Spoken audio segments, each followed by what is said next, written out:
சொல்றாருல, நான் நீதிமானுக்காக நான் வரல, நான் பாவிகளுக்கு தான் வந்தேன்னு சொல்றாரு. அவரை போல அன்பு இந்த உலகத்துல ஒருத்தருக்கும் கிடையாது. அவருடைய அன்புக்கு ஈடு இந்த உலகத்துல எதுவுமே கிடையாது. நான் பாவம் செய்துட்டேன் ஆண்டவரே, நான் குற்றம் செய்துட்டேன், ஆனா நம்ம அறிக்கை இட்டு நம்ம ஆண்டவர்கிட்ட ஒப்பு கொடுக்குறோம் பாத்தீங்களா, ஆண்டவர் கட்டி பிடிப்பாரு, நம்ம மார்போடு அணைப்பேன். நான் பாவம் செய்துட்டேன்ப்பா, நான் தப்பு செய்யறேன், என்ன மன்னிச்சிருங்க, எனக்கு ஒரு வாய்ப்பு கொடுங்கன்னு கேட்கும் போது ஆண்டவர் மன்னிக்கிறார்.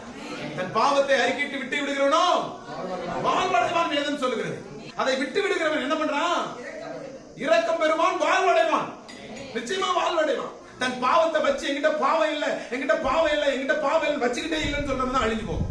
எவ்வளவு பெரிய பாவியாக இருந்துட்டு போங்க, ஆனா ஆண்டவர்கிட்ட அறிக்கை எடு, நான் பாவம் செய்துட்டேன், நான் பாவியா இருக்க விரும்பல, நான் வாழ விரும்புறேன்னு சொன்னா ஆண்டவர் ஒரு நிமிஷத்துல உன்னை கைப்பிடிச்சிருக்கீங்க. இந்த பூமியில தவறு செய்யாத மனுஷன் யாருமே கிடையாது, பாவம் செய்யாத மனுஷன் யாருமே கிடையாது. ஆனா ஆண்டவர் அவர்களை மன்னிக்கிறதுக்கு முதலாளர் இருந்து நிற்பார். ஆனா மீண்டும் பாவம் செய்யாத